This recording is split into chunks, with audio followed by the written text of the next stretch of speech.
The Billy Goat, the curse of the Bambino, the base god curse. Doc Rivers won't pin the Clippers' issues with any hexes, but you wouldn't have to look very hard to string together a series of unfortunate events.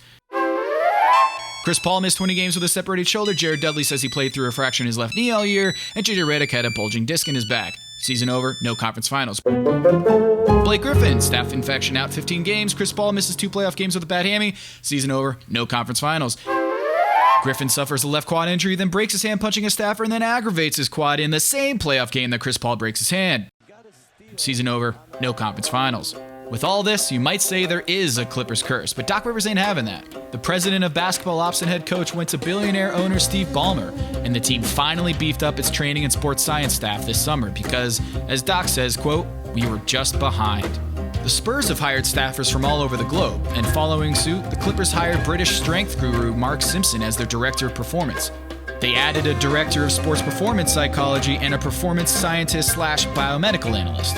Fancy stuff. But there's only so much you can do. Blake Griffin needed knee surgery in December, and Chris Paul is out with a torn ligament in his thumb. The hope that the Clippers can be stitched back together in time for another finals pursuit. This time, a healthy dose of science might finally reverse the so-called curse. Lob to DeAndre George, great feed, serious slam.